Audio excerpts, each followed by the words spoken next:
Good morning, everyone. He warmed you up really well, didn't he? So I am an enterprise strategist with AWS. That doesn't actually mean anything, so I should probably explain what it is. I'm part of a small team of people who were CIOs or CTOs or CFOs of large organizations. All of us did a big move to the cloud and a big digital transformation. And our job at AWS is to work with customers, AWS customers, on the hard thing about DevOps and digital transformation. The hard thing is not, of course, CI, CD, and automation and the technical stuff. The hard thing is changing cultures and changing organizations. Maybe figuring out how to do governance and project oversight or product oversight, figuring out how to invest appropriately now that we have the tools of DevOps and so on. That turns out to be where most organizations fall down. That's where the problems usually are.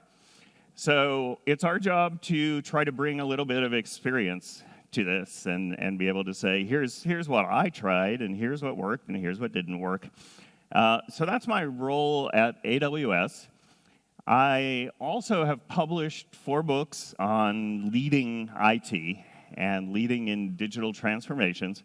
One of those books was called War and Peace in IT. Now, as you might guess from the title, War and Peace in IT, this is a sequel to Tolstoy's very famous novel, War and Peace. It turns out Tolstoy didn't quite get around to writing about DevOps and digital transformation, so I thought I would just write the sequel that we all need. Now, if you've ever read Tolstoy's novel, War and Peace, you know that the background to the novel is Napoleon's invasion of Russia in 1812. And actually, Napoleon's invasion of Russia teaches us a lot about DevOps. You probably don't believe me, but I'll explain. So let me tell you a little story from Tolstoy's novel, from Napoleon's invasion, that I think will set up the conversation I want to have about control and speed and how they come together. So here's the story. I promise this is about DevOps. So Napoleon decides to invade Russia with the French army and actually a lot of associated armies. And he assembles the biggest army ever, 500,000 troops on the border with Russia, and they invade. And the Russian army retreats. You might know this story already. And they go further, and the Russians retreat again, and then they go further, and the Russians retreat some more. Finally, they get close to Moscow, and all the French army has to do in order to capture Moscow is cross a river. They're actually 70 miles away. They just have to cross this river, and finally, the Russian army decides to fight. And so they dig in at the town of Borodino, and there's going to be a big fight. So here are the Russians dug in at Borodino, the town. The French army is coming along. Okay. A few strange things happen that are important to understand. The first strange thing is the day before the big battle, the French army captures a fort outside of Borodino. It's called Shevardino. It's about a mile away. And what's interesting about this is because the French are now at this fort, they're going to be attacking from a different direction. Instead of attacking along the road, like everyone expected, they're coming this way.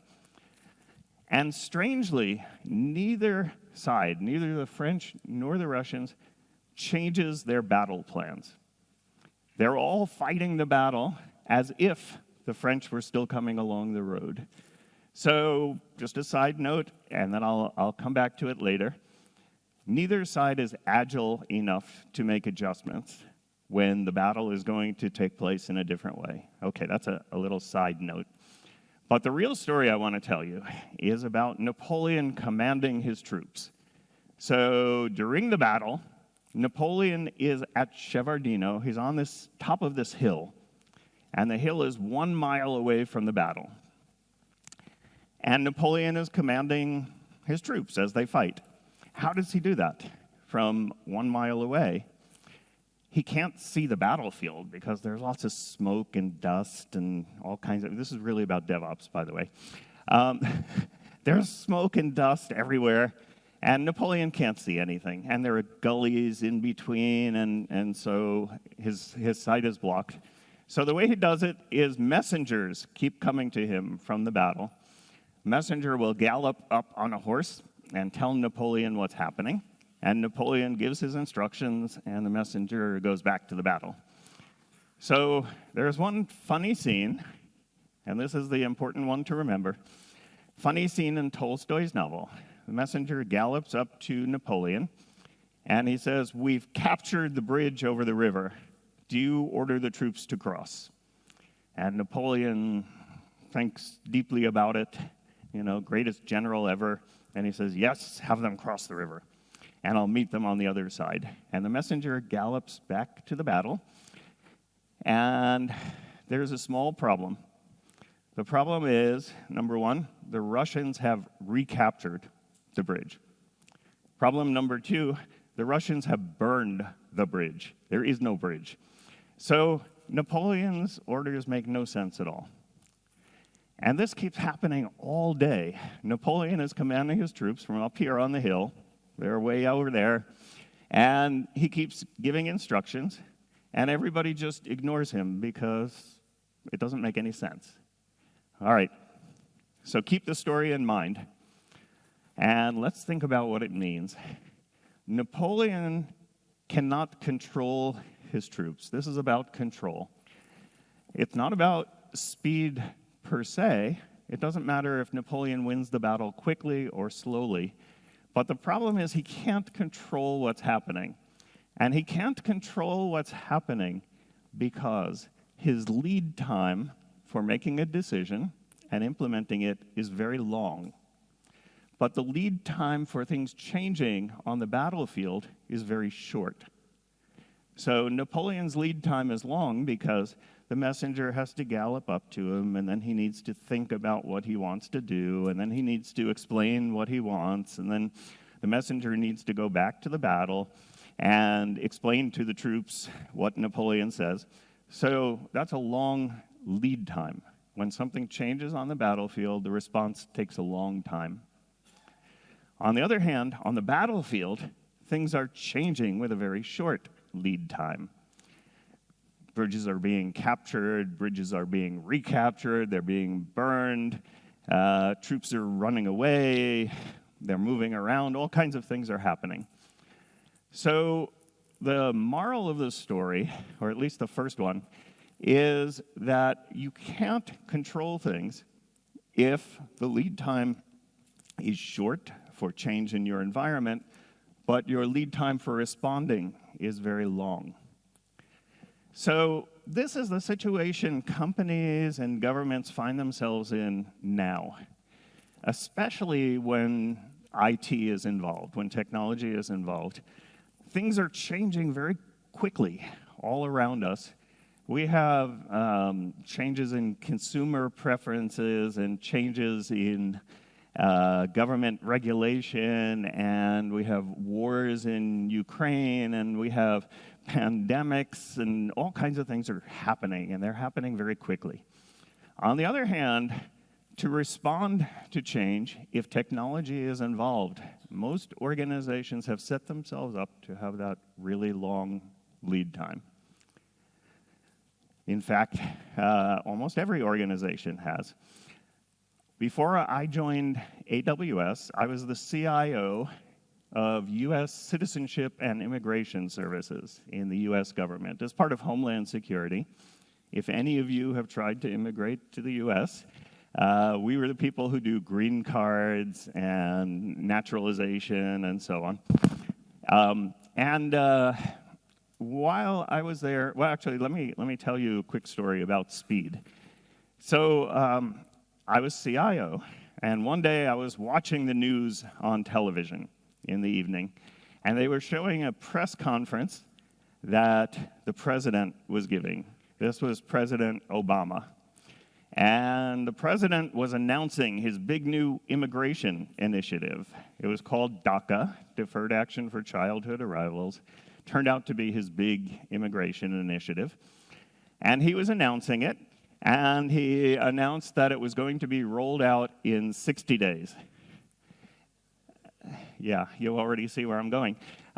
It was a shock to me because I'd never heard of it, and because I was the one who was going to have to roll it out, or my employees. And I knew a few things that the president didn't know, unfortunately. What I knew was that our average time between releases of software systems was 18 months. So, release 1.1 happened here, release 1.2 was 18 months later in all of our systems on the average. So that was the first thing I knew. The second thing I knew was we were going to have to change about 25 legacy systems in order to roll this out. So if the president had asked me, I would have told him, no, this is impossible. But, we did it because he's the president.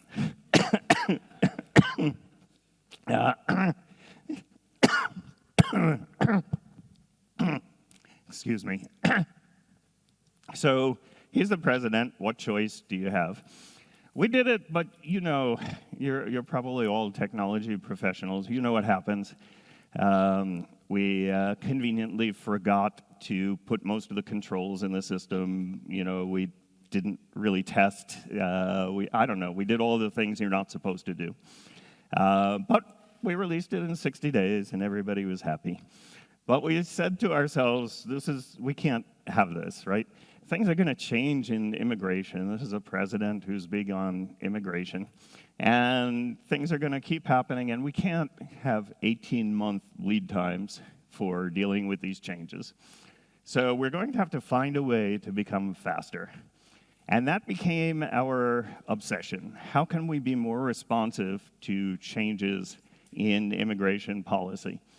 You think governments are slow, but it turned out that we had to figure out how to be really fast. So over the time I was there, we went from this 18-month release cycle to releasing 3 times a day on average on our majors, each of our major systems. So that was sort of the extent of the transformation. We did it obviously with DevOps and CI/CD and moving to the cloud and all of those things. And it took a little while because we had to solve a few issues. Fortunately, we fixed the government, and now everything is good. The government is running like clockwork. No worries anymore. But there were some things that prevented us from doing that.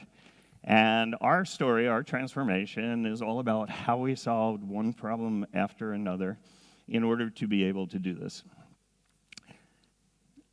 The idea of speed, the way we normally think of it, is we think of speed as having to do with time to market.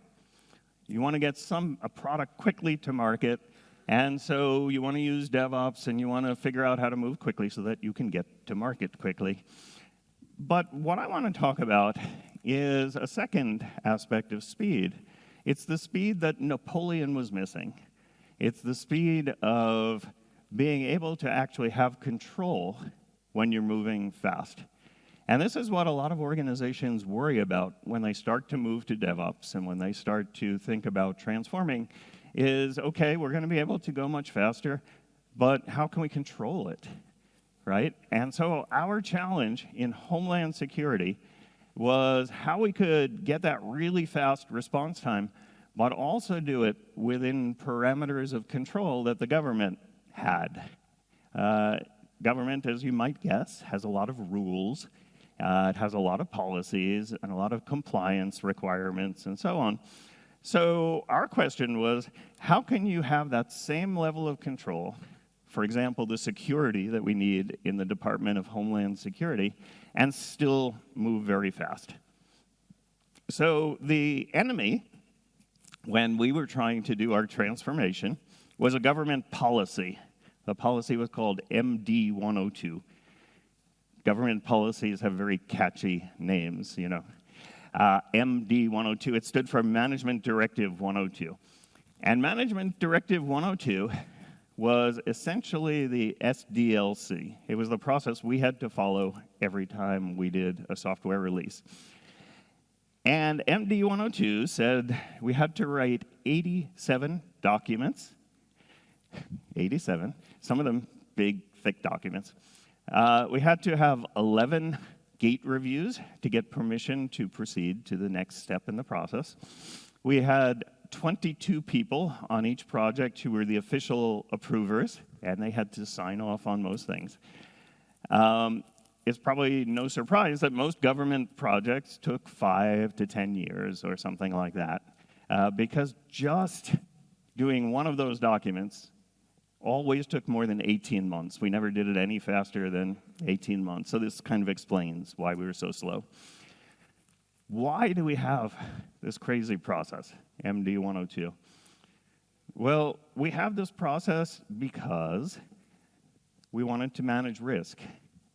And in fact, most companies, most organizations that are, let's say, traditional organizations, they've been operating for a while, have something similar, an SDLC. And normally what an SDLC looks like is, well, first you figure out what you need to do, right? That takes a little while. And then you write a business case, and then the business case goes through a governance process, and it gets approved, and then you make a project plan with a big Gantt chart. Little story here, we had one Gantt chart that was 60,000 lines long. It required 20 people full-time just to manage the Gantt chart as it kept on changing, because that's what Gantt charts do. So you make your Gantt chart, and then you collect requirements, and then you get people to sign off on requirements. That takes a long time. And then you get resources, maybe you get some hardware in your data center, and you get the people who are going to do the work. And this is back in the old world of projects, right? We don't do that anymore. And then you maybe finally you get around to doing some development, creating a system, whatever. And then you do some testing and some securing. And then you do organizational change management. You train people on how to use the new system. And then you launch the new system. So you're Napoleon, right? This is set up to be Napoleon. And almost every organization does it. The government is extreme in the way it does it, right? But most organizations have set up something like that. Note the DevOps part of it. I think I put it like right here, right? This was the actual development part and deployment.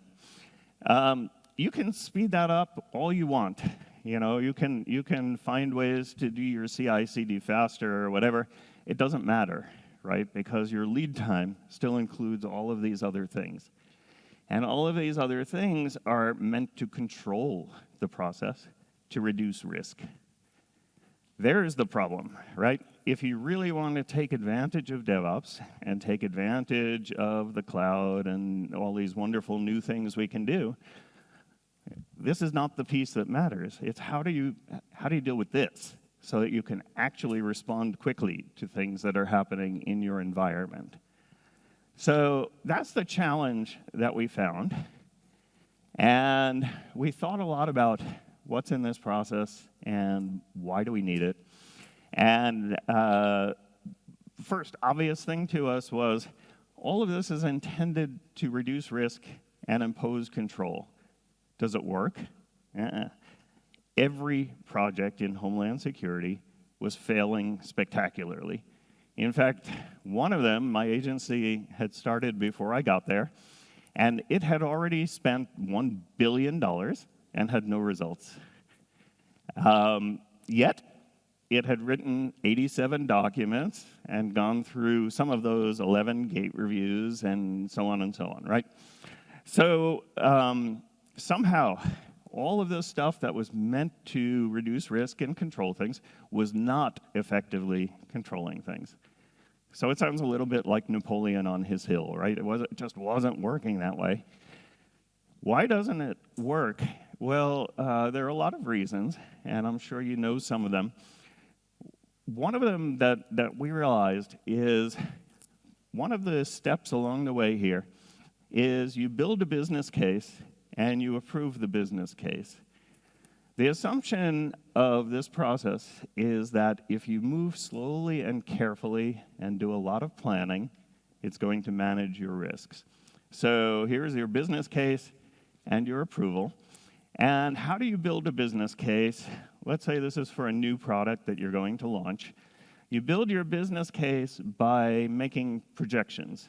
You say, if we create this piece of software, it's going to cost us $1 million.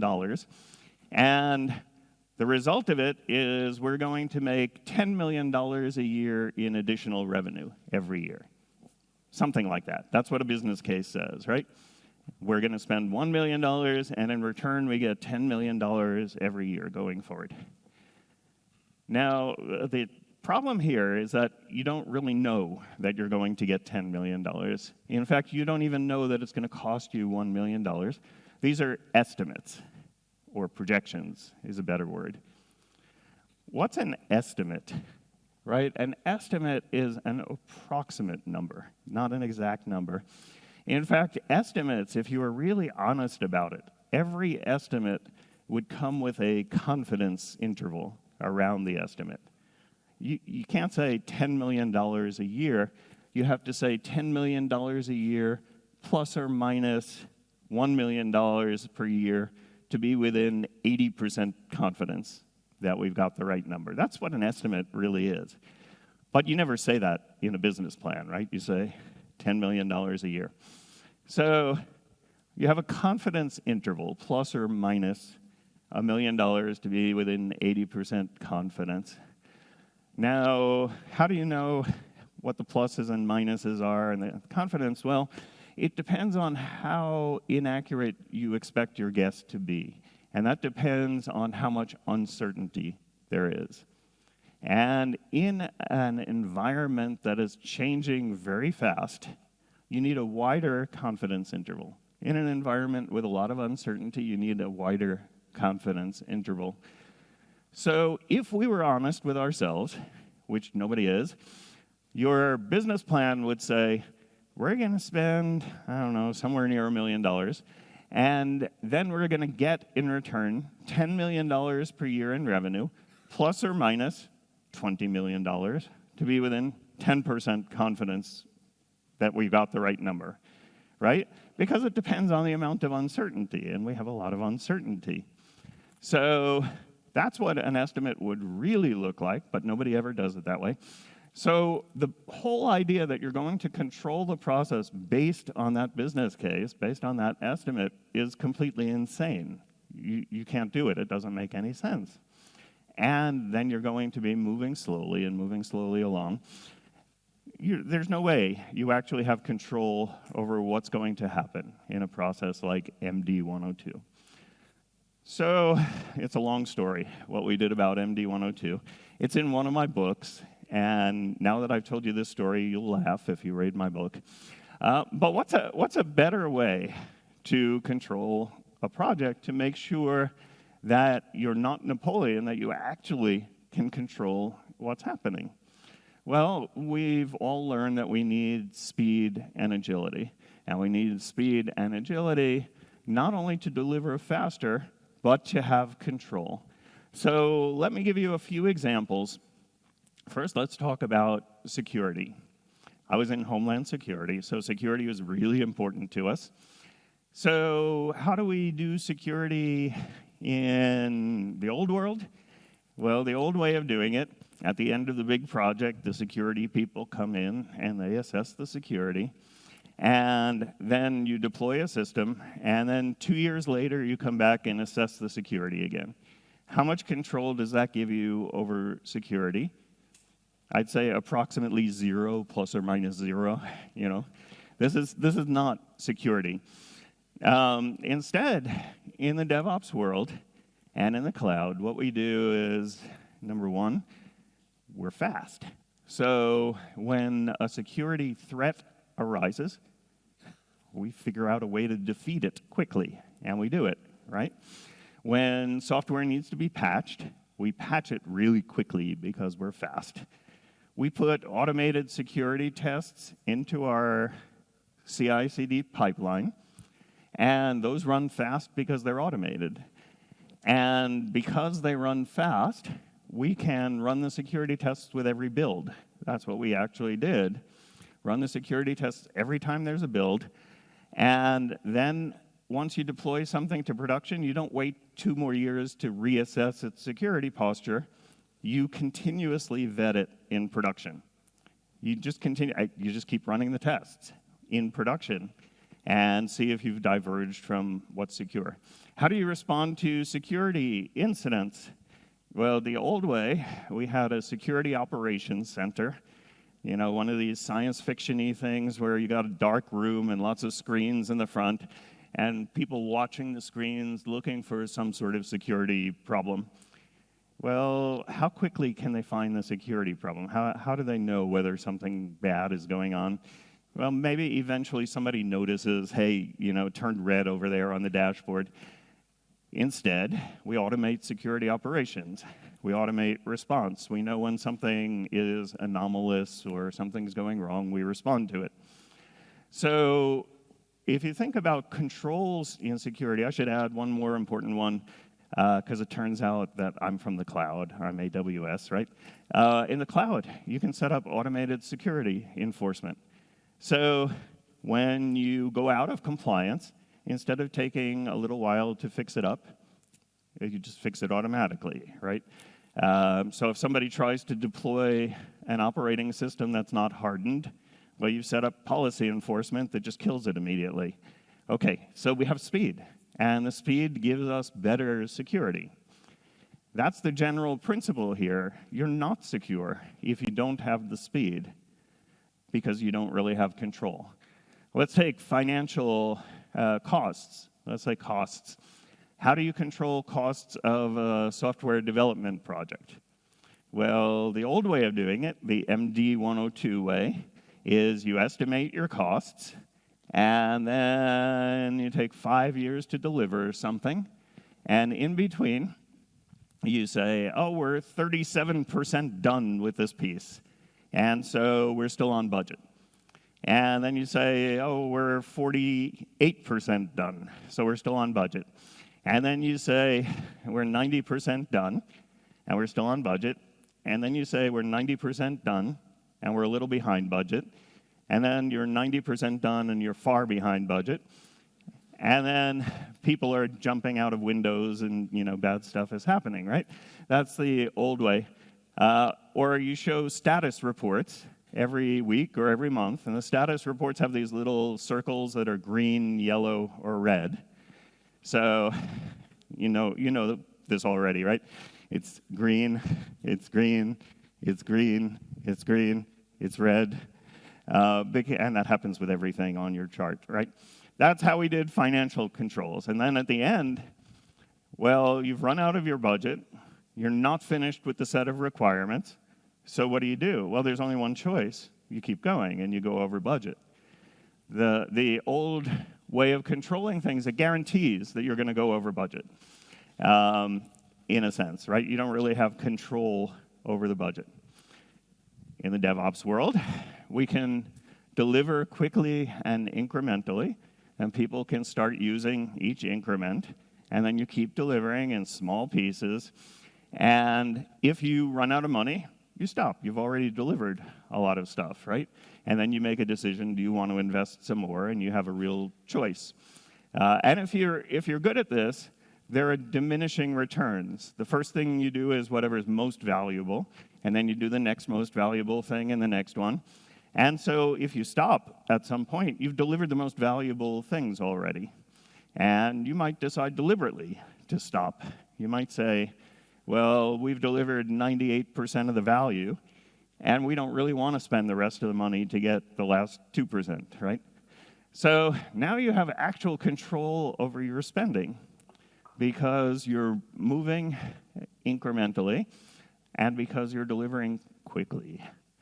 So once again, it's the speed that actually gives you control.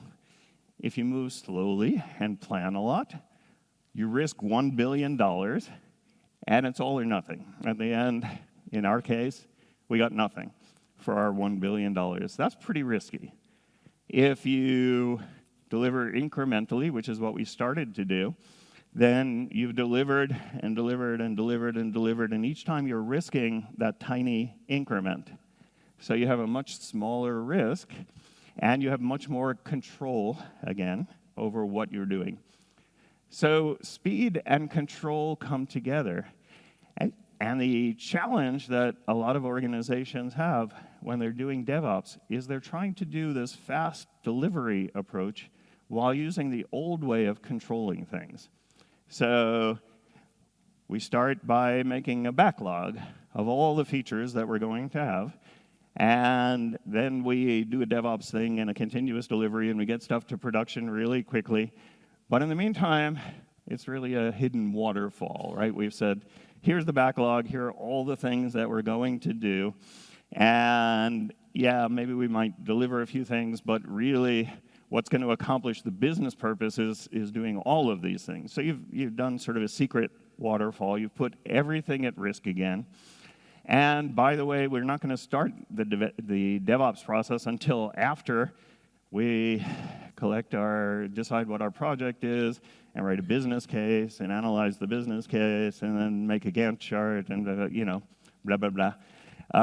And you almost have to do that because companies need control. They need to feel like they're in control of the project. And the only way that they know of to control a project is to have plans, and have Gantt charts, and have business cases, and so on. And as soon as you do that, you've added this long thing up front, and you put everything you're doing at risk because you haven't delivered anything yet, and you set yourself up for a hidden waterfall going forward, and you're like Napoleon. You're giving, things are changing around you, and you're responding to that change with this. So there's your problem. Now, I've been talking about how you can use speed to get control. Interestingly, if you have controls, you can get speed. So often we talk about guardrails and mechanisms and so on that you want to put in place when you're doing a project. In my example of security before, the guardrails were automated policy enforcement in production, and the security test suite that ran with every build, and so on. Those made sure nobody ever crossed the line into doing something insecure, right? They were guardrails there. So, question to think about for a second. Why do cars have brakes? Why do cars have brakes? Thank you. Who said that? Nice. Have you seen a presentation by my colleague, Gregor? He did. Nice. Yeah, right? Brakes are there to slow you down. Why do you need to slow down? Because you're going fast. Brakes are really the thing that lets you go fast because you know you can stop. So, same thing in the DevOps world, the same thing with controls. If you focus nice and early on controls and guardrails, like brakes, then you can go as fast as you want.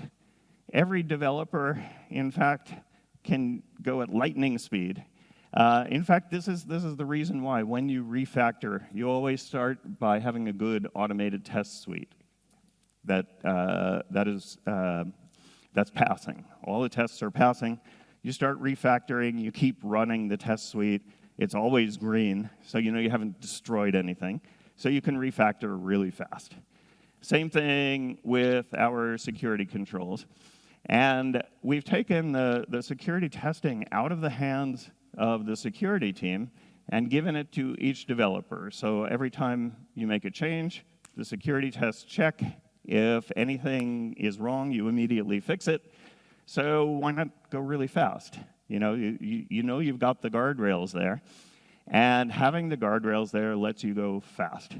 Same thing in the cloud with financial controls. Go ahead and automate your financial controls. Set it up so if somebody tries to spin up an instance that's going to be really expensive, it notifies the CFO right away, or whatever control you need. Well, if you've got those controls in place, go fast. Might as well. And that's the way you use controls to get speed, which is the other side of things. So, speed gets you better control these days, and speed gets you better results. There's no longer a trade-off between speed and control, because in fact, to have control, you need speed.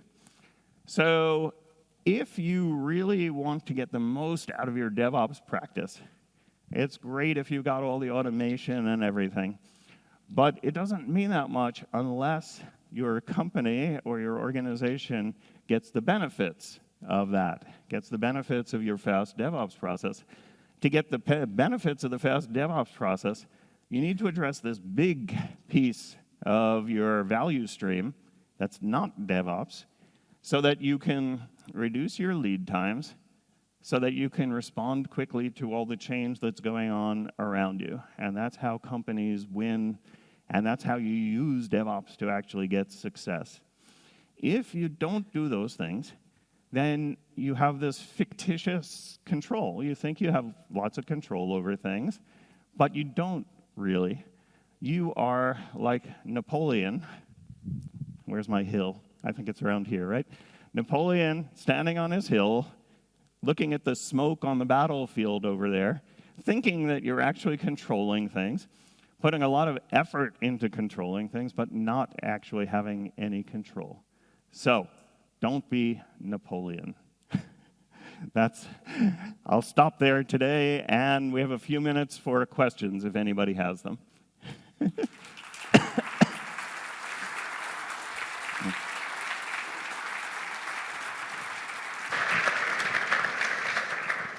Thank you, Mark, for your excellent presentation. So if anyone has questions, feel free. Mark is more than happy to answer them.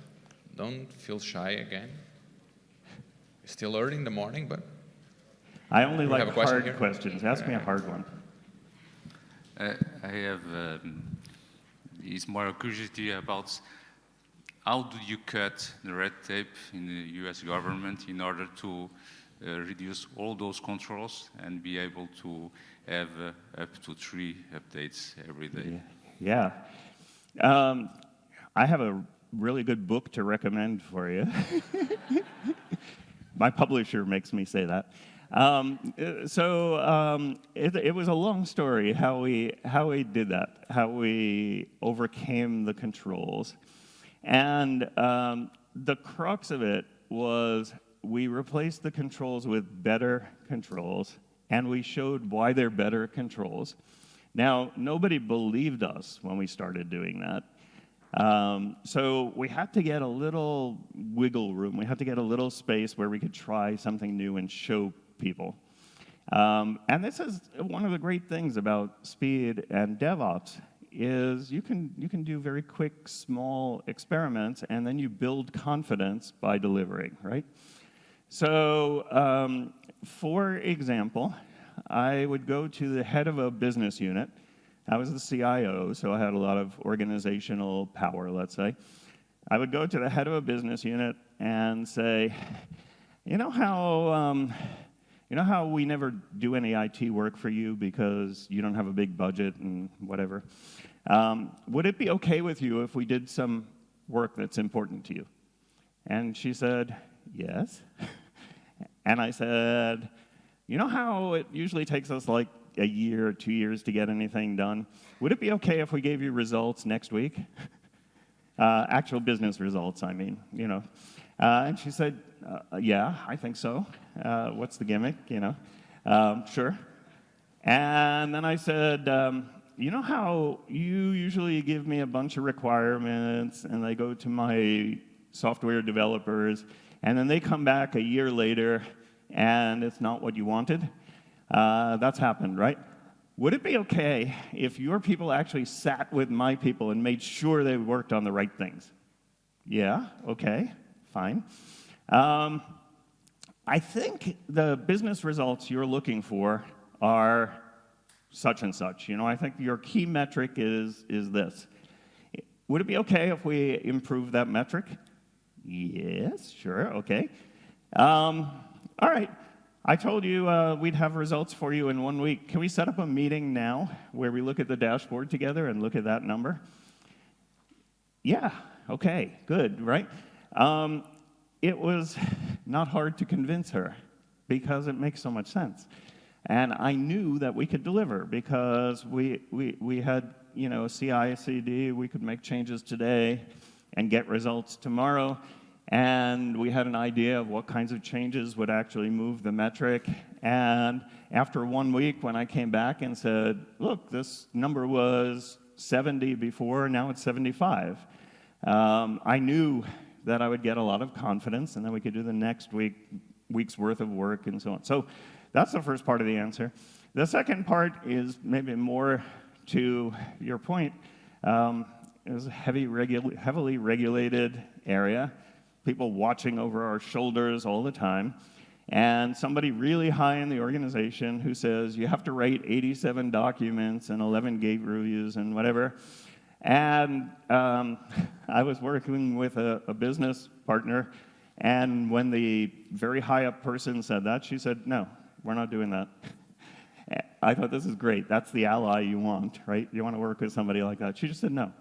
And the high-up person was completely flabbergasted because nobody had ever said that to him. And he said, look, it says right here in the policy, you write 87 documents, yada, yada. And she said, no, we're not doing that. And then I came in as the nice guy. And I said, I'll tell you what. We think we have a good way to do this without the 87 documents. And I know you don't believe us, but can we just do a proof of concept for you? Just a little pilot, you know. You don't have to say it's okay. We'll just do a little proof of concept and show you what we mean. And he said no, of course.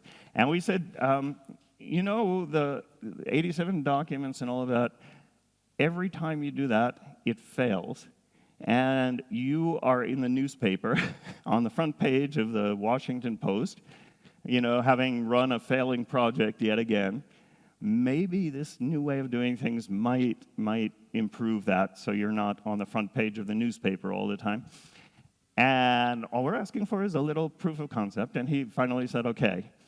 And we said, okay, instead of giving you the 87 documents, we're going to give you one PowerPoint slide. And on that PowerPoint slide, we're going to do this, instead of doing it like every year or something, we're going to do it every month. Every month, we're giving you one PowerPoint slide. And on the slide, there are going to be 4 numbers, just 4 numbers. And the 4 numbers are, how much have we spent so far? How much have we improved the important metric so far? How much do we plan to spend next month? And our best guess on how much more it's going to improve the metric. And that's it. We're not telling you anything else. Because you don't need to know anything else, actually. Every month, you can look at those numbers and say, things are going well, things are not going well. You can look at those numbers and say, I don't want you to do that anymore. I want you to do something else. It's completely your choice. You're the boss. You're way up there on the org chart. So instead of having a chance every year or 2 years to tell us what to do, you can do it every month. Every month you decide. And why isn't this enough information? These 4 numbers tell you everything you need to know to make your decision. And he said, 87 documents, go back to the 87 documents, I don't like this. We got permission to try it. And we said, you give us feedback. We'll try this every month. You tell us if this works for you or doesn't work for you. And after the first month, we said, here's the deal. We spent $10,000, and now the metric that was 70 is now 75. And should we continue? And he said, yes. And the next time we came back, we said, now it's 80. Should we continue? And he said, yes. And we kept doing that, diminishing returns. And at some point, we came back and said, we were hoping to get to 100, but it's 98 now. And it's flattened out, so we suggest that you kill our project now. And he said, nobody's ever said that before. And we said, the best part of it is we're giving you back the money.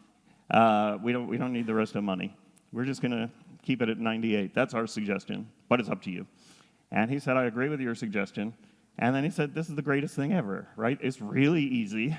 I don't need 87 documents because I don't have time to read them anyway. This gives me all the... So you get the idea.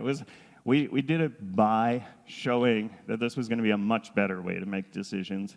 And it was convincing in the end. It should be. I mean, if you have DevOps under your control, you can deliver really fast, and you can deliver exactly what's needed. And so you should have a lot of confidence. It shouldn't be a problem to go to somebody and say, we're going to have results for you in a week, we'll see you then. Because you can, actually.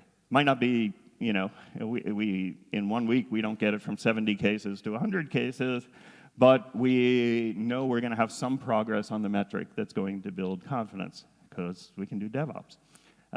So that's a very long-winded answer to your question, and I've successfully used all the time remaining in my speech, unfortunately. So it's over to you.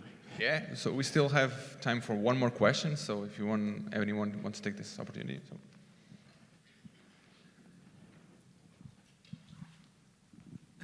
Hey, so you talked about a lot of metrics, and this is kind of an open question, but can you explain me a bit more what you see that typically are the relevant metrics in projects? And you could also you talked about 87 pages documents. So can you talk, especially in this government environment, what is typically the content that I guess is irrelevant, because with 87 pages, for sure there are parts of it that are not so important as it seems. So what are the parts that typically are irrelevant, and why do business or government people find that to be important? Yeah. It could take me like 3 hours to answer this one, so I'm going to have to give you a fast summary. And the two questions are related. They're good questions that way. The information in the 87 documents was completely unnecessary. We didn't need it. It was mostly because the overseers didn't trust the people who were running the programs, right? So the 87 documents were to prove that you had thought a lot about what you were going to do. And if you're doing good incremental delivery, the proof that you've thought about it is you're delivering incrementally, you know, and that's even faster than writing the 87 documents. So we actually thought about how much we could cut that and still meet the government requirements, and we found that 15 documents instead of the 87 actually was about right. That, you know, there was no controversy once we got there. And the way we did this, in my book, I say there are 3 ways that you defeat bureaucracy. This is my book about bureaucracy. I say there's the way of the monkey, the way of the razor, and the way of the sumo wrestler. And the monkey technique, the classic monkey technique, is what I call provoke and observe. Monkeys are very mischievous, right? Monkeys get into trouble. So the monkey technique is provoke in some way and see what happens. So our way of doing it was we stopped writing the long documents. We said every document is going to be as short as we can possibly make it and still convey the information. And we're going to have quality control, make sure every document is as short as possible. And everybody thought I was crazy when we did that, you know, but it worked. So we made our documents really, really short. And the overseers surprised me by saying, great idea. You know, this is what happens when you provoke and observe sometimes. They said, great idea. We didn't want to read all that stuff anyway. And then we said, we're going to stop writing the documents that we think are useless. That was our second provocation. And amazingly, they came back and said, this is great. You know, we never wanted you to write documents that didn't mean anything. Everybody was just shoveling in words, you know, for compliance. But We actually found that everybody was pretty happy when we stopped writing the documents. The metric, though, this is the important thing. So you can have metrics that show how well your IT organization is performing, and we probably all know them. They're the ones from the book Accelerate or the DORA studies every year or whatever. Those are pretty good, but they're not really the ones that matter. They're useful for some things, for improving your process. What matters is the business objective. So when you do an IT project, you're doing it for a reason, a business reason, right? The old way of doing things is you take that reason, that business objective, and you translate it into requirements, and then you build against the requirements. That adds a risk. The risk is when you translated the business objective into the requirements, you got the wrong requirements. Does that ever happen? Yes, 100% of the time. The requirements turn out not to actually accomplish the business purpose. So you've added a risk when you do that. And we suffered from that mistake. So what we did in the end was we said, we're going to skip the requirements part. We're going to start with a business objective and give it to our DevOps teams. And the DevOps teams will have people from the business helping them. So what's the business objective? That's your metric. So sometimes it doesn't always translate easily into a metric, but it often did. One of ours was we discovered that every year we were losing 25,000 people's immigration files. That's bad. I hope it wasn't any of you. But each year we were losing 25,000 files. So our business objective was stop losing 25,000 files, right? And we had a way to measure it, how many files we were losing. So that's it. You don't have any requirements. The requirement is stop losing 25,000 files. And that's what you measure against. That's what you put on a dashboard. And you tell your teams that have business people and technologists, figure out a way to make it fewer files that we lose, right? You're the experts. You figure it out. So no requirements, no 87 documents. Do it, and I want to see results next week because you've got DevOps and you've got the right people on the team and you can implement whatever you need. And then every week we'll look at it and see how we're doing. So that's the way we did it in the end, and that's where the metric comes from. It comes straight from the business purpose behind what you're doing. So just to sum up, so the core, the main reason here for everything to succeed is the business people to talk directly, have a conversation with DevOps, yeah. right? To have this straight communication between these two different people, right? Well, so DevOps means you've got development and operations on the same team, right? We've all realized that is not enough, right? You need development and operations and testing and security and so on. You need one team that includes all of those. Add one more thing, business, right? So your cross-functional team has business expertise as well as technical expertise, and it's on the team. It's not separate from the team. So technologists often know a lot about the business, right? Who knows? The IT organization sees across the entire business typically, knows a lot. So IT is likely to have really good ideas on how to improve the business. Business these days might know a lot about technology, especially digital technology. So why not put them all together and say, here's your goal, do it. And we found that works really well. It sounded extreme when we started it, but it worked. Thank you, Mark. A big round of applause to Mark.